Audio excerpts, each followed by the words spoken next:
Good morning, students. Welcome to economics classes. In the last class, we discussed about the meaning of the industrial policy and first industrial policy of government, that is 1948 industrial policy resolution.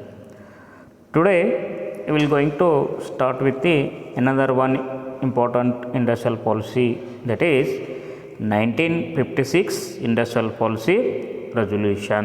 1956 industrial policy resolution. On April 13, 1956, the government of India declared a new industrial policy replacing the what? The 1948 resolutions. On April 30, 1956, the government of India declared the what? New industrial policy replacing the what? 1948 resolutions. Objectives of 1956 industrial policy.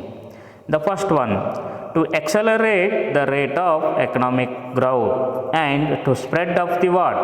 Industrialization. The first objective of the 1956 industrial policy, that is to accelerate the what? Rate of economic growth. Increase the what? Or increase the rate of the what? Economic growth and speed up the what? Industrialization. Speed up the what? Industrialization. And second one, that is to develop heavy industries and machine making industries. The second objective of the 1956 industrial policy, that is to develop the what? To start the what? Heavy industries and what? Machine making industries. Machine making industry, that means what? Capital making industries. The third one, to expand public sector. The what? The administration of the what? The area of the public sector, how to expand. That is the third objective. Then fourth one, to build up a large and growing cooperative sector. The what? The fourth objective of the 1956 industrial policy, that is the what? Building the what? Building the large and growing more of the cooperative sector. Give the preference to the what? Cooperative sector. That is the what? Fourth objective. Then fifth one, that is to reduce disparities. To reduce the what? Disparities in what? Income and wealth. To remove the what? Or decline the what? Disparities in the what? Disparities in the income and wealth. And sixth objective of the 1956 industrial policy, to prevent the what? To control the what? To regulate the what? Monopolies and the concentration of economic power. The concentration of economic power in field of what? Or in different fields in the what? Hands of few number of individuals.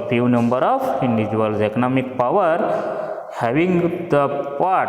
Few people, that have to remove, that have to prevent. Also you have to remove the what? Monopolies. You have to remove the monopolies. These are the main 6 objectives of the what? Industrial policy 1956. Then we will going to discuss about the features, main features of the 1956 industrial policy. In the first one, on April 30, 1956, the new policy announced, and this policy reclassified the what? Industries into 3 categories or in the 3 schedules, in contrast to what? Earlier industrial policy. In the earlier industrial policy, there were 4 categories were there, but in the what? 1956 industrial policy, that industrial policy what? Reclassify the what? Industries into 3 categories or in the 3 schedules. 3 schedules. In the first schedule or the schedule A, that is schedule A is comprised about 17 industries, whose future development will be what? Exclusively responsible of the what? State. Exclusively responsible of the what? State. That means the whatever may be the 17 industries are there, their future development will be what?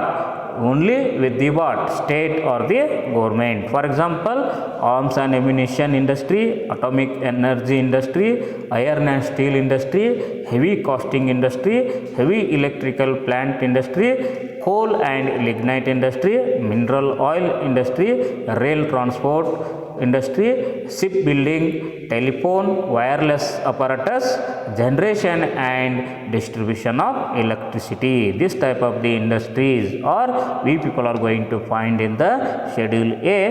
This type of the industries development will be with the what? Will be with the state or the government. This is the schedule A. And schedule B, that is schedule B, that consisted about the 12 industries. The schedule B consisted of the what? 12 industries. These industries will be progressively state owned. These industries also having the what? Ownership by the state or the government.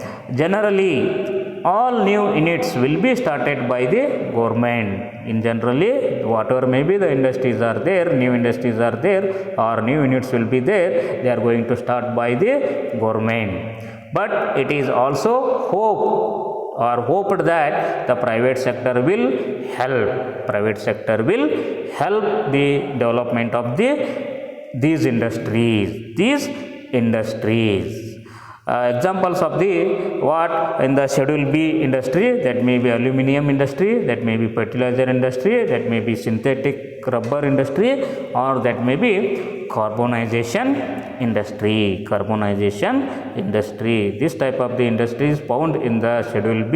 This type of industry will going to what? In generally they are going to start by the government. The private will help the development of this type of the industry. This is the schedule B. And schedule C. Schedule C included what? All other remaining or residual industries. What are the industries are remained or what we people are not started? That type of the industries. All other remaining or residual industries we people are going to find in the schedule C. The development of these industries is left to whom? Left to the initiative and enterprise of the what? Private sector. This type of industries can establish by the what? Private sector. The state can start any industry even in this category. The state also can start or government can also start any industry in the schedule C. These are about the 3 schedules are there categorized by the 1956 industrial policy. Then B, second feature, that is the B, the division of what? The division of what? Industries into 3 schedules is not a watertight. The division of what? Industries into 3 schedules is not a watertight. Whatever may be the 3 schedules we people are seen in the first feature, that type of the 3 schedules are not the watertight. The watertight, that means what? So rigid. The Industrial Policy Resolution of 1956 has given the what? Wide power to the public sectors to start industries in any of the category, that may be A, that may be B, that may be C. The what? Government can start their industry in any category, any schedule. The public and private can depend upon each other. The public and private can depend upon what? Each other of their what? Of their what is that? Needs and components. They are going to depend each other of their needs and component. The private sector may allowed to start a few units in the what? Schedule A. The private sector may allowed to start a what? Few industries in the Schedule A. For example, generation of power for local needs. Generation of power, that means what? Electrical industries can start by the private sector for the what? For the local needs. Depending on the local needs, they can what? Start the private sector can start the what? Industries in the Schedule A. Then C, that is the what? Third category or third feature or the C feature, that is what? Industrial policy. Industrial policy that recognized the what? Recognized the role of cottage and small scale industries in the economy. That is the third feature of the 1956 industrial policy. That policy recognized the what? Role of cottage and small scale industries in the economy. They are giving the importance to the what? They are giving the that policy giving the importance to the what? Cottage industry and small scale industry in the economy. Cottage industry and what? Small scale industries in the economy, as these industries provide the what? Immediately large scale employment. This type of the industries providing the what? Immediately large scale employment opportunity to the people of the country, ensure a more equitable distribution of national income. They are also giving the what? Assurance to what? Equitable distribution of the national income, and mobilize the what? Mobilize the unutilized resources of what? Capital and skill. Unutilized resources of capital and skill, which might be what? Which might otherwise remain unutilized.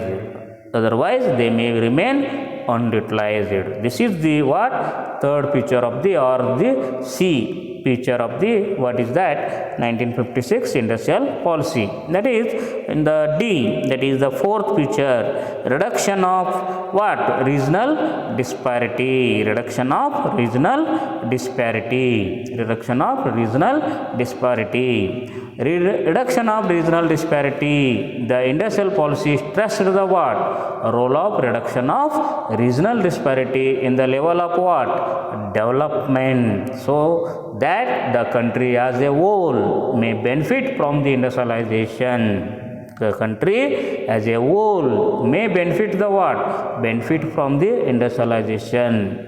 Industrialization.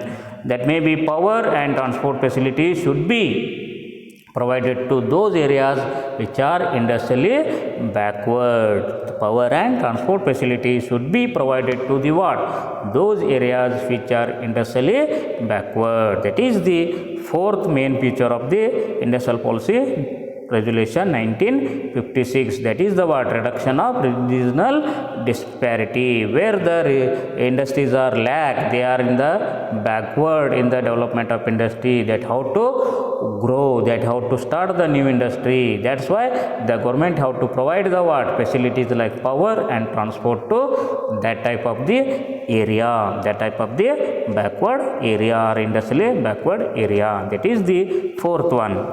Then fifth one, technical and managerial personnel for the development of public sector and small and cottage industries. What is that? Technical and managerial personnel for the what? Development of public sector and small and cottage industries. That means what? The what? Whatever may be the technical and what? Skilled what? Personals are there. They are important for the what? Development of the public sector and what? Small scale and cottage industry. The 1956 industrial policy given the importance of the technical personnels and skilled laborers for the what? Skilled laborers for the what? Development of the public sector and small scale and large scale is the cottage industries. That is the what? Fifth important feature of the 1956 industrial policy. Then Sixth one, that is F. The need for the provision of amenities, the need for the provision of amenities and incentive to labor. Amenities, that means what? Facilities. The amenities, that means what? Facilities. Incentives, that means what? Motivative things. Need for provision of amenities and incentives is the fourth or that is sixth important feature of the what? 1956 industrial policy. The need for provision of amenities and incentives to labor, the importance of providing the amenities and incentives to all the laborers engaged in the industries was recognized by the resolution. Improvement of the working conditions of the laborers and raising the standard of efficiency of workers was stressed by the resolution of 1956 industrial policy. Improving the what? Standard of efficiency of workers, and their working conditions, that is important for the economic development of the country. The 1956 industrial policy stressed on this what? Future, that is the sixth one. Then seventh one, that is management of public sector enterprises.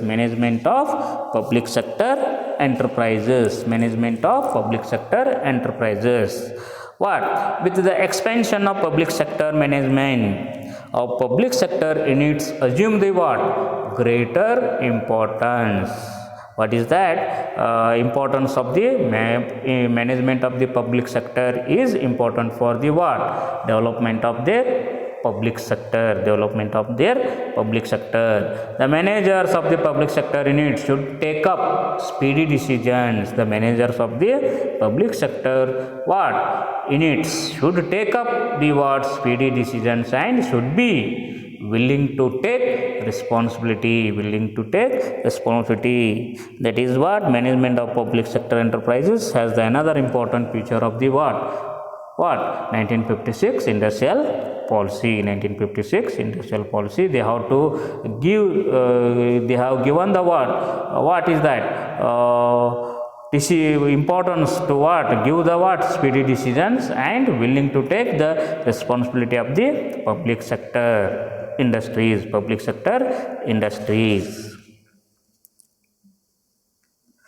ನಾವು ಹಿಂದಿನ ಕ್ಲಾಸ್ನಲ್ಲಿ 1948ರ ಕೈಗಾರಿಕಾ ನೀತಿಯನ್ನು ಅಧ್ಯಯನ ಮಾಡಿದ್ದೀವಿ. ಈ ಒಂದು ಕ್ಲಾಸ್ನಲ್ಲಿ ನಾವು 1956ರ ಕೈಗಾರಿಕಾ ನೀತಿ ಅದರ ಏನು ಶಿಫಾರಸುಗಳಿದ್ದಾವೆ, ರೆಗ್ಯುಲೇಷನ್ಸ್ ಏನಿದ್ದಾವೆ ಅಂತಕ್ಕಂಥದ್ದನ್ನು ನೋಡೋಣ ಅಂತಕ್ಕಂಥ ಕೂಡ ಹತ್ತೀವಿ.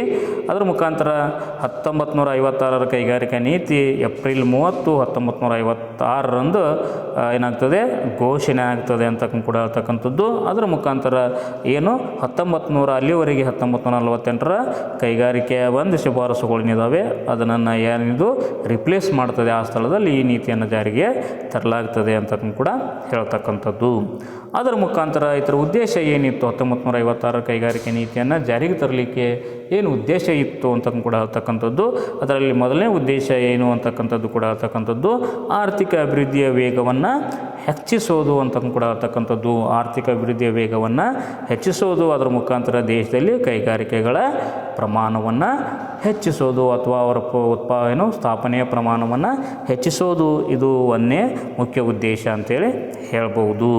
ಅದರ ಮುಖಾಂತರ ಎರಡನೇ ಉದ್ದೇಶ ಏನಿತ್ತು ಈ ನೀತಿದು ಅಂತ ಕೇಳಿದರೆ ಏನಂತಕ್ಕಂಥದ್ದು ಬೃಹತ್ ಪ್ರಮಾಣದ ಕೈಗಾರಿಕೆಗಳನ್ನು ಸ್ಥಾಪನೆ ಮಾಡೋದು ಮತ್ತು ಮಷೀನ್ ಮೇಕಿಂಗ್ ಅಂತಕ್ಕಂಥದ್ದು, ಅಂದರೆ ಯಂತ್ರೋಪಕರಣಗಳನ್ನು ತಯಾರು ಮಾಡುವಂಥ ಕೈಗಾರಿಕೆಗಳನ್ನು ಸ್ಥಾಪನೆ ಮಾಡುವಂಥ ಉದ್ದೇಶ ಎರಡನೇ ಕೈಗಾರಿಕಾ ನೀತಿ ಅಥವಾ 1956ರ ಕೈಗಾರಿಕಾ ನೀತಿ ಒಳಗೊಂಡಿತ್ತು ಅಂತಕ್ಕಂಥದ್ದು. ಬೃಹತ್ ಪ್ರಮಾಣದ ಕೈಗಾರಿಕೆಗಳು ಮತ್ತು ಯಂತ್ರೋಪಕರಣಗಳನ್ನು ನಿರ್ಮಾಣ ಮಾಡುವಂಥ ಕೈಗಾರಿಕೆಗಳನ್ನು ಸ್ಥಾಪಿಸುವುದು ಅಂತಕ್ಕಂಥದ್ದು. ಅದರ ಮುಖಾಂತರ ಮೂರನೇ ಉದ್ದೇಶ ಏನು ಅಂತಂದರೆ ಸಾರ್ವಜನಿಕ ವಲಯವನ್ನು ವಿಸ್ತರಿಸೋದು, ಸಾರ್ವಜನಿಕ ವಲಯದ ಒಂದು ಕಾರ್ಯವ್ಯಾಪ್ತಿಯನ್ನು ವಿಸ್ತರಿಸೋದು ಅನ್ನೋದು ಇದು ಮೂರನೇ ಉದ್ದೇಶ ಆಗಿತ್ತು ಅಂತಕ್ಕಂಥ ಕೂಡ ಹೇಳ್ತಕ್ಕಂಥದ್ದು. ನಾಲ್ಕನೇ ಉದ್ದೇಶ ಏನಿತ್ತು ಅಂತಂದರೆ to build up a vast large and growing cooperative sector, ಅಂದರೆ ಸಹಕಾರಿ ವಲಯಕ್ಕೆ ಹೆಚ್ಚಿನ ಪ್ರಮಾಣದಲ್ಲಿ ಆದ್ಯತೆಯನ್ನು ಕೊಡಲಾಯಿತು. ಈ ಒಂದು ನೀತಿಯಲ್ಲಿ ಕೋಆಪರೇಟಿವ್ ಸೆಕ್ಟರ್ ಹೆಚ್ಚು ಪ್ರಮಾಣದಲ್ಲಿ ಬೆಳಿಬೇಕು, ದೊಡ್ಡ ಪ್ರಮಾಣದಲ್ಲಿ ಬೆಳಿಬೇಕು ಅನ್ನೋದಕ್ಕೆ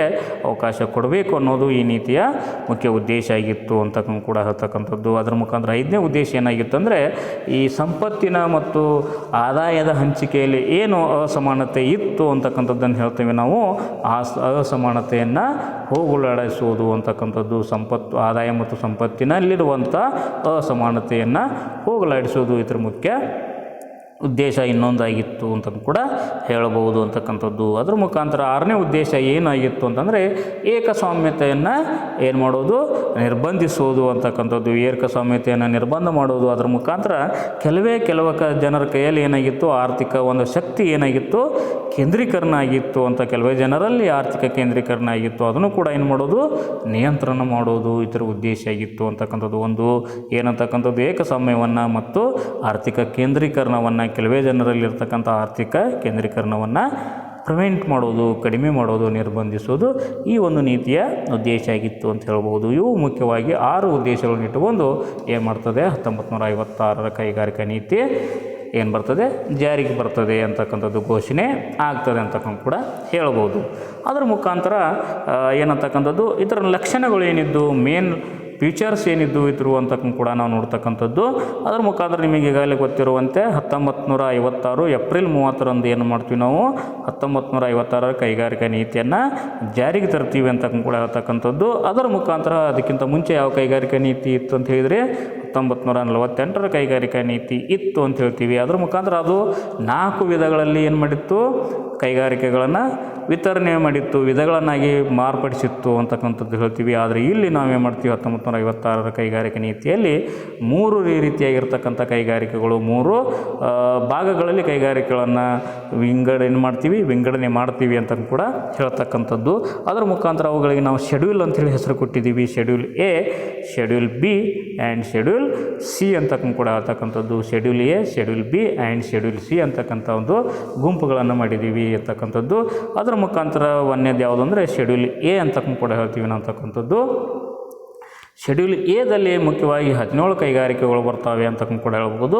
ಶೆಡ್ಯೂಲ್ ಎಲ್ಲಿ ಎಷ್ಟು ಕೈಗಾರಿಕೆಗಳು ಬರ್ತವೆ, 17 ಕೈಗಾರಿಕೆಗಳು ಬರ್ತವೆ. ಅದರ ಮುಖಾಂತರ ಅದರ ಒಂದು ಭವಿಷ್ಯದ ಬೆಳವಣಿಗೆ ಸಂಪೂರ್ಣವಾಗಿ ಯಾರ ಹತ್ರ ಇರ್ತದೆ ಅಂತಕ್ಕಂಥ ಕೂಡ ಹೇಳ್ತಕ್ಕಂಥದ್ದು. ಭವಿಷ್ಯದ ಅಭಿವೃದ್ಧಿ, ಈ ಕೈಗಾರಿಕೆಗಳ ಭವಿಷ್ಯದ ಅಭಿವೃದ್ಧಿ ಯಾರ ಕೈಗಿರ್ತದೆ, ಸಾಮಾನ್ಯವಾಗಿ ಮುಖ್ಯವಾಗಿ ಯಾರ ಹತ್ರ ಇರ್ತದೆ, ಸರ್ಕಾರದ ಹತ್ರ ಇರ್ತದೆ ಅಂತಕ್ಕಂಥ ಪಾಯಿಂಟನ್ನು ನೆನಪಿಟ್ಟುಕೊಡ್ರಿ ಅಂತಕ್ಕಂಥದ್ದು. ಅದರ ಮುಖಾಂತರ ಈ ರೀತಿಯಾಗಿರ್ತಕ್ಕಂಥ ಕೈಗಾರಿಕೆಗಳು ಯಾವುವು ಅಂತ ಕೇಳಿದರೆ, ಯುದ್ಧೋಪಕರಣಗಳನ್ನು ತಯಾರು ಮಾಡುವಂಥ ಕೈಗಾರಿಕೆಗಳು, ವಿದ್ಯುತ್ತನ್ನು ಕೈಗಾರಿಕೆ ತಯಾರು ಮಾಡ್ತಕ್ಕಂಥ ಕೈಗಾರಿಕೆ, ಕಬ್ಬಿನ ಉಕ್ಕಿನ ಕೈಗಾರಿಕೆ, ಅದೇ ರೀತಿಯಾಗಿ ಬೃಹತ್ ಏನಂತಕ್ಕಂಥದ್ದು ಉತ್ಪಾದನೆಯ ಕೈಗಾರಿಕೆ, ಅದೇ ರೀತಿಯಾಗಿ ವಿದ್ಯುತ್ ಉತ್ಪಾದನೆ ಮಾಡುವಂಥ ಕೈಗಾರಿಕೆ ಅಥವಾ ಕಲ್ಲಿದ್ದಲನ್ನು ಉತ್ಪಾದನೆ ಮಾಡುವಂಥ ಕೈಗಾರಿಕೆ, ಮಿನರಲ್ ಆಯಿಲ್ಸ್ ಅಂತಕ್ಕಂಥದ್ದು ಕೂಡ ಇರ್ಬೋದು, ಖನಿಜ ತೈಲ ಉತ್ಪಾದನೆ ಮಾಡುವಂಥ ಕೈಗಾರಿಕೆ ಅಥವಾ ರೈಲ್ವೆ ಕೈಗಾರಿಕೆ, ಅದೇ ರೀತಿಯಾಗಿ ಹಡಗು ನಿರ್ಮಾಣ ಕೈಗಾರಿಕೆ, ಟೆಲಿಫೋನ್ ದೂರವಾಣಿಗೆ ಸಂಬಂಧಪಟ್ಟಿರ್ತಕ್ಕಂಥದ್ದು ಅಥವಾ ತಂತಿ ವ್ಯವಸ್ಥೆ ಅಂತಕ್ಕಂಥದ್ದು ಕೂಡ ಇರ್ಬೋದು. ಅದರ ಮುಖಾಂತರ ಎಲೆಕ್ಟ್ರಿಸಿಟಿ ಡಿಸ್ಟ್ರಿಬ್ಯೂಷನ್ಗೆ ಸಂಬಂಧಪಟ್ಟಿರ್ತಕ್ಕಂಥ ಕೈಗಾರಿಕೆ, ವಿದ್ಯುತ್ತಿನ ಹಂಚಿಕೆಯ ಕೈಗಾರಿಕೆಗಳು, ಈ ರೀತಿಯಾಗಿರ್ತಕ್ಕಂಥ ಕೈಗಾರಿಕೆಗಳು ಈ ಶೆಡ್ಯೂಲ್ ಎದಲ್ಲಿ ಬರ್ತವೆ. ಸಾಮಾನ್ಯವಾಗಿ ಇವುಗಳ ಒಂದು ಭವಿಷ್ಯದ ಅಭಿವೃದ್ಧಿನೂ ಕೂಡ ಯಾರ ಹತ್ರ ಇರ್ತದೆ ಅಂತ ಹೇಳ್ತೀವಿ, ಸರ್ಕಾರದ ಹತ್ರ ಇರ್ತದೆ ಅಂತಕ್ಕಂಥ ಕೂಡ ಹೇಳ್ಬೋದು. ಸರ್ಕಾರ ಇದರದ್ದು ಒಂದು ಭವಿಷ್ಯದ ಅಭಿವೃದ್ಧಿಯ ಒಂದು ಜವಾಬ್ದಾರಿಯನ್ನು ಹೊತ್ತಿರ್ತದೆ ಅಂತಕ್ಕಂಥ ಪಾಯಿಂಟನ್ನು ಹೇಳ್ತಾರೆ ಅಂತಕ್ಕಂಥದ್ದು. ಅದರ ಮುಖಾಂತರ ಶೆಡ್ಯೂಲ್ ಬಿ ಅಂತಕ್ಕಂಥ ಕೂಡ ಹೇಳ್ತೀವಿ. ಶೆಡ್ಯೂಲ್ ಬಿದಲ್ಲಿ 12 ಕೈಗಾರಿಕೆಗಳನ್ನು ನಾವು ನೋಡ್ತೀವಿ ಅಂತಕ್ಕಂಥ ಕೂಡ ಹೇಳ್ತಕ್ಕಂಥದ್ದು. ಅದರ ಮುಖಾಂತರ ಈ ಕೈಗಾರಿಕೆಗಳ ಒಂದು ಮಾಲೀಕತ್ವವನ್ನು ಅಥವಾ ಈ ಒಂದು ಕೈಗಾರಿಕೆಗಳ ಸ್ಥಾಪನೆಯ ಒಂದು ಹೊರೆಯನ್ನು ಯಾರು ಹೊತ್ತಿರ್ತಾರೆ ಅಂತ ಹೇಳ್ತಾರೆ, ಸರ್ಕಾರ ಹೊತ್ತಿರ್ತದೆ ಅಂತಕ್ಕಂಥ ಕೂಡ ಹೇಳ್ತಕ್ಕಂಥದ್ದು. ಸಾಮಾನ್ಯವಾಗಿ ಹೊಸ ಕೈಗಾರಿಕೆಗಳು ಏನು ಬರ್ತಾವೆ ಅಂತಕ್ಕಂಥ ಕೂಡ ಹೇಳ್ತೀವಿ, ಅವನು ಸಾಮಾನ್ಯವಾಗಿ ಸರ್ಕಾರವನ್ನೇ ಪ್ರಾರಂಭ ಮಾಡ್ತದೆ. ಸರ್ಕಾರವೇ ಈ ರೀತಿಯಾಗಿರ್ತಕ್ಕಂಥ ಕೈಗಾರಿಕೆಯನ್ನು ಪ್ರಾರಂಭ ಮಾಡ್ತದೆ ಅಂತಕ್ಕಂಥದ್ದು. ಅದಕ್ಕೆ ಅದರ ಜೊತೆಗೆ ಕೆಲವೊಂದು ಏನು ನಂಬಿಕೆ ಇದೆ ಅಂತಂದರೆ, ಪ್ರೈವೇಟ್ ಸೆಕ್ಟರು ಈ ಕೈಗಾರಿಕೆಗಳ ಅಭಿವೃದ್ಧಿಯಲ್ಲಿ ಸರ್ಕಾರಕ್ಕೆ ಏನು ಮಾಡ್ಬೋದು ಅಂತ ಹೇಳ್ತೀವಿ, ಸಹಾಯ ಮಾಡ್ಬೋದು ಅಂತಕ್ಕಂಥದ್ದು. ಈ ರೀತಿಯಾಗಿರ್ತಕ್ಕಂಥ ಕೈಗಾರಿಕೆಗಳ ಸ್ಥಾಪನೆಯಲ್ಲಿ ಖಾಸಗಿ ವಲಯ ಏನು ಮಾಡ್ಬೋದು, ಸಹಾಯ ಮಾಡಬಹುದು ಅಂತಕ್ಕಂಥ ಪಾಯಿಂಟನ್ನು ಹೇಳ್ತಾರೆ. ಇದು ಶೆಡ್ಯೂಲ್ ಬಿ ಅಂತಕ್ಕಂಥ ಕೂಡ ಹೇಳ್ತಕ್ಕಂಥದ್ದು. ಇದರಲ್ಲಿ 12 ಕೈಗಾರಿಕೆಗಳು, ಇವುಗಳನ್ನು ಸಾಮಾನ್ಯವಾಗಿ ಸರ್ಕಾರ ಸ್ಥಾಪನೆ ಮಾಡ್ತದೆ. ಏನು ಇದರಲ್ಲಿ ಬರುವಂಥ ಹೊಸ ಕೈಗಾರಿಕೆಗಳು ಏನಿದ್ದಾವೆ ಅವುಗಳನ್ನು ಸರ್ಕಾರ ಸ್ಥಾಪನೆ ಮಾಡೋ ಜೊತೆಗೆ ಯಾರಾದರೂ ಸಹಾಯವನ್ನು ತೆಗೆದುಕೊಳ್ಬೋದು, ಖಾಸಗಿ ವಲಯದ ಸಹಾಯವನ್ನು ಕೂಡ ತೆಗೆದುಕೊಳ್ಳಬಹುದು ಅಂತಕ್ಕಂಥ ಪಾಯಿಂಟನ್ನು ಹೇಳ್ತಾರೆ ಅಂತಕ್ಕಂಥದ್ದು. ಅದರ ಮುಖಾಂತರ ಈ ರೀತಿಯಾಗಿರ್ತಕ್ಕಂಥ ಒಂದು ಶೆಡ್ಯೂಲಲ್ಲಿ ಯಾವ ಕೈಗಾರಿಕೆಗಳು ಬರ್ತಾವೆ ಅಂತಂದರೆ ಅಲ್ಯೂಮಿನಿಯಂ ಕೈಗಾರಿಕೆ ಇರ್ಬೋದು, ರಸಗೊಬ್ಬರ ಕೈಗಾರಿಕೆ ಇರ್ಬೋದು, ಸಿಂಥೆಟಿಕ್ ರಬ್ಬರ್ ತಯಾರಿಕೆ ಮಾಡುವಂಥ ಕೈಗಾರಿಕೆ ಇರ್ಬೋದು, ಅಥವಾ ಕಾರ್ಬೋನೈಜೇಷನ್ ಅಂತಕ್ಕಂಥ ಒಂದು ಕೈಗಾರಿಕೆ ಇರ್ಬೋದು. ಈ ಕೈಗಾರಿಕೆಗಳು ಈ ಒಂದು ಶೆಡ್ಯೂಲ್ ಬಿದಲ್ಲಿ ಬರ್ತಾವೆ ಅಂತಕ್ಕಂಥದ್ದು. ಅದರ ಮುಖಾಂತರ ಶೆಡ್ಯೂಲ್ ಸಿ ಅಂತಕ್ಕಂಥ ಕೂಡ ಹೇಳ್ತೀವಿ. ಶೆಡ್ಯೂಲ್ ಸಿದಲ್ಲಿ ಏನಂತಕ್ಕಂಥದ್ದು ಹೇಳ್ತೀವಿ, ಯಾವ ರೀತಿ ಕೈಗಾರಿಕೆಗಳು ಇರ್ತಾವೆ ಅಂದರೆ ಶೆಡ್ಯೂಲ್ ಎ ಮತ್ತು ಬಿನಲ್ಲಿ ಏನು ಉಳಿದಿರ್ತಲ್ಲ ಕೈಗಾರಿಕೆಗಳು, ಉಳಿದಿರ್ತಕ್ಕಂಥ ಕೈಗಾರಿಕೆಗಳನ್ನು ಶೆಡ್ಯೂಲ್ ಬಿದಲ್ಲಿ ಬರ್ತಾವೆ. ಈ ರೀತಿಯಂಥ ಕೈಗಾರಿಕೆಗಳನ್ನು ಸಾಮಾನ್ಯವಾಗಿ ಯಾರು ಸ್ಥಾಪನೆ ಮಾಡಬಹುದು ಅಂತ ಹೇಳಿದರೆ ಖಾಸಗಿ ವಲಯ ಸ್ಥಾಪನೆ ಮಾಡಬಹುದು ಅಂತಕ್ಕಂಥ ಕೂಡ ಹೇಳ್ತಕ್ಕಂಥದ್ದು. ಇಲ್ಲಿಯೂ ಕೂಡ ಸರ್ಕಾರ ತನ್ನ ಕೈಗಾರಿಕೆಗಳನ್ನು ಸ್ಥಾಪನೆ ಮಾಡಲಿಕ್ಕೆ ಅವಕಾಶ ಇದೆ ಅಂತಕ್ಕಂಥ ವ್ಯವಸ್ಥೆಯನ್ನು ನೆನಪಿಟ್ಟುಕೊಡ್ರಿ. ಇಲ್ಲಿಯೂ ಕೂಡ ಸರ್ಕಾರ ತನ್ನ ಒಂದು ಕೈಗಾರಿಕೆಗಳನ್ನು ಸ್ಥಾಪನೆ ಮಾಡ್ಬೋದು. ಶೆಡ್ಯೂಲ್ ಸಿನಲ್ಲಿಯೂ ತನ್ನ ಕೈಗಾರಿಕೆಗಳನ್ನು ಸ್ಥಾಪನೆ ಮಾಡಬಹುದು ಅಂತಕ್ಕಂಥದ್ದು. ಇದು ಏನಂತಕ್ಕಂಥದ್ದು ಒಂದನೇ ಲಕ್ಷಣದಲ್ಲಿ 3 ಶೆಡ್ಯೂಲ್ಗಳ ಬಗ್ಗೆ ನಾವು ನೋಡಿದ್ದೀವಿ. ಅದ್ರ ಮುಖಾಂತರ 2ನೇ ಲಕ್ಷಣ ಅಥವಾ ಬಿ ಅಂತಕ್ಕಂಥ ಕೂಡ ಹೇಳ್ತೀವಿ. ಅದರ ಮುಖಾಂತರ ಏನಂತಕ್ಕಂಥದ್ದು, ಏನು ನಾವು ಡಿವಿಷನ್ ಮಾಡಿದ್ದೀವಿ 3 ಡಿವಿಷನ್ಗಳಲ್ಲಿ ಶೆಡ್ಯೂಲ್ಗಳಲ್ಲಿ ಮಾಡಿದ್ದೀವಲ್ಲ, ಅದೊಂದು ಅಷ್ಟೊಂದು ಬಿಗಿಯಾಗಿರ್ತಕ್ಕಂಥ ಒಂದು ವ್ಯವಸ್ಥೆ ಅಲ್ಲ ಅಂತಕ್ಕಂಥದ್ದು ಕೂಡ ಹೇಳಬಹುದು ಅಂತಕ್ಕಂಥದ್ದು. ಬಿಗಿಯಾದ ವ್ಯವಸ್ಥೆ ಅಲ್ಲ ಅಂತಕ್ಕಂಥ ಕೂಡ ಹೇಳ್ತಕ್ಕಂಥದ್ದು. ಸರ್ಕಾರ 3 ವಲಯಗಳಲ್ಲಿ ಎಲ್ಲಿ ಬೇಕಾದ್ರೂ ಕೂಡ ಕೈಗಾರಿಕೆಗಳನ್ನು ಸ್ಥಾಪನೆ ಮಾಡಬಹುದು. ಸರ್ಕಾರ 3 ವಲಯಗಳಲ್ಲಿನೂ ಕೂಡ ಏನು ಮಾಡ್ಬೋದು, ತನ್ನ ಕೈಗಾರಿಕೆಗಳನ್ನು ಸ್ಥಾಪನೆ ಮಾಡಬಹುದು ಅಂತಕ್ಕಂಥದ್ದು ಕೂಡ ಹೇಳ್ತಕ್ಕಂಥದ್ದು. ಅದರ ಮುಖಾಂತರ ಏನು ಸಾರ್ವಜನಿಕ ವಲಯ ಮತ್ತು ಖಾಸಗಿ ವಲಯ ಒಂದಕ್ಕೊಂದು ಏನು ಅವಲಂಬಿಸಿ ಎಲ್ಲಿ ಏನು ಅವಶ್ಯಕತೆ ಇರ್ತದೆ, ಯಾವ ಅಂಗಗಳ ಒಂದು ವ್ಯವಸ್ಥೆ ಇರ್ತದೆ, ಅದರ ಮೇಲೆ ಎರಡೂ ಕೂಡ ಕೈಗಾರಿಕೆಗಳು ಎರಡು ವಲಯಗಳು ಸೇರಿಕೊಂಡು ಕೈಗಾರಿಕೆಗಳನ್ನು ಸ್ಥಾಪನೆ ಮಾಡಬಹುದು ಅಂತಕ್ಕೂ ಕೂಡ ಹೇಳ್ತಾರೆ. ಅದರ ಮುಖಾಂತರ ಅಂದರೆ ಇವರು ಇದನ್ನೇ ಮಾಡಬೇಕು, ಈ ವಲಯದಲ್ಲಿರ್ತಕ್ಕಂಥ ಕೈಗಾರಿಕೆಗಳನ್ನು ಮಾತ್ರ ಮಾಡಬೇಕು, ಈ ಭಾಗದಲ್ಲಿರ್ತಕ್ಕಂಥ ಕೈಗಾರಿಕೆಗಳನ್ನು ಮಾಡೋದು ಅಷ್ಟೊಂದು ಬಿಗಿಯಾದ ಕ್ರಮ ಅಲ್ಲ ಅಂತಕ್ಕಂಥದ್ದು. ಅಲ್ಲಿ ಏನಿದೆ ಸಡಿಲಿಕೆ ಇದೆ ಅಂತಕ್ಕಂಥ ಕೂಡ ಹೇಳ್ತಕ್ಕಂಥದ್ದು. ಖಾಸಗಿ ವಲಯ ಮತ್ತು ಸಾರ್ವಜನಿಕ ವಲಯ ಒಂದನ್ನು ಅವಲಂಬಿಸಿ ಕೈಗಾರಿಕೆಗಳನ್ನು ಸ್ಥಾಪನೆ ಮಾಡುವಂಥ ಅವಕಾಶ ಇದೆ ಅಂತಕ್ಕೂ ಕೂಡ ಹೇಳ್ಬೋದು. ಅದರ ಮುಖಾಂತರ ಖಾಸಗಿ ವಲಯ ಮತ್ತು ಏನೇನಂತಕ್ಕಂಥದ್ದು ಎ ವಲಯದಲ್ಲೂ ತನ್ನ ಕೈಗಾರಿಕೆಯನ್ನು ಸ್ಥಾಪನೆ ಮಾಡುವಂಥ ಅವಕಾಶ ಇದೆ ಅಂತ ಹೇಳ್ತೀವಿ.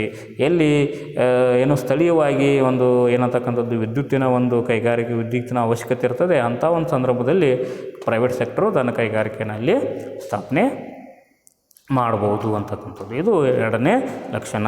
ಲಕ್ಷಣ 3 ಅಂತಕ್ಕಂಥ ಕೂಡ ಹೇಳ್ತೀವಿ, ಅಥವಾ ಸಿ ಅಂತಕ್ಕಂಥದ್ದು. ಈ ಒಂದು 1956 ಕೈಗಾರಿಕಾ ನೀತಿ ಅದಕ್ಕೆ ಅವಕಾಶ ಮಾಡಿಕೊಡ್ತು ಅಂತ ಹೇಳ್ತೀರಿ.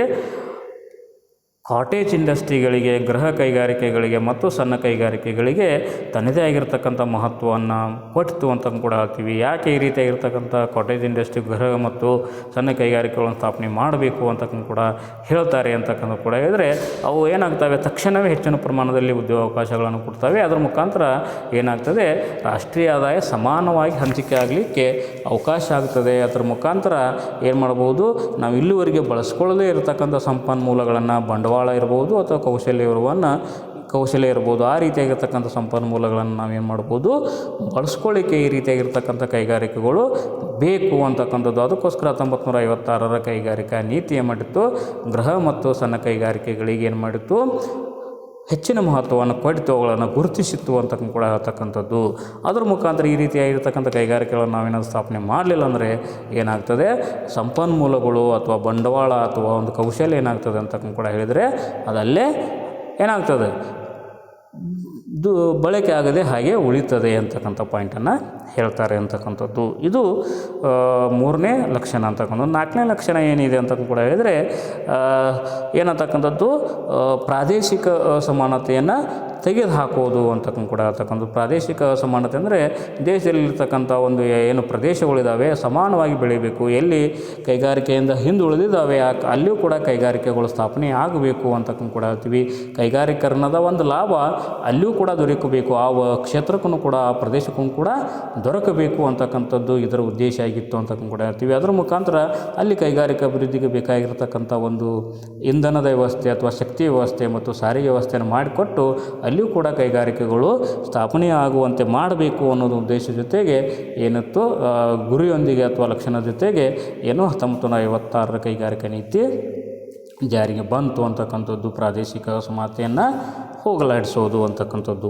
5ನೇ ಮುಖ್ಯವಾಗಿರ್ತಕ್ಕಂಥ ಲಕ್ಷಣ ಏನು ಅಂತ ಕೂಡ ಹೇಳಿದರೆ, ಏನು ಪಬ್ಲಿಕ್ ಸೆಕ್ಟರ್ದಲ್ಲಿರ್ಬೋದು, ಅದೇ ರೀತಿಯಾಗಿ ಸಣ್ಣ ಮತ್ತು ಗೃಹ ಕೈಗಾರಿಕೆಗಳಲ್ಲಿರ್ಬೋದು, ಅಲ್ಲಿ ಯಾರ ಅವಶ್ಯಕತೆ ಇದೆ ಅಂತ ಕೂಡ ಹೇಳ್ತಕ್ಕಂಥದ್ದು. ಅಲ್ಲಿರ್ತಕ್ಕಂಥ ಒಂದು ವ್ಯವಸ್ಥಾಪಕ ವ್ಯವಸ್ಥೆ ಇರ್ಬೋದು, ಅಥವಾ ಏನಂತಕ್ಕಂಥದ್ದು ತಾಂತ್ರಿಕ ವ್ಯವಸ್ಥೆ ಇರ್ಬೋದು, ಅದಕ್ಕೆ ಸಂಬಂಧಿಸಿರ್ತಕ್ಕಂಥ ಜನ ಇರ್ಬೋದು, ಅವುಗಳ ಒಂದು ಅವಶ್ಯಕತೆ ಇದೆ ಅನ್ನೋ ಆಧಾರದ ಮೇಲೆ ಏನು ಮಾಡ್ತದೆ, ಮಹತ್ವವನ್ನು ನೀಡುತ್ತದೆ ಅಂತ ಕೂಡ ಹೇಳ್ತಕ್ಕಂಥದ್ದು. ಅದರ ಮುಖಾಂತರ 1956ರ ಕೈಗಾರಿಕಾ ನೀತಿ ಅದರ ಬಗ್ಗೆ ಮಹತ್ವ ನೀಡುತ್ತದೆ.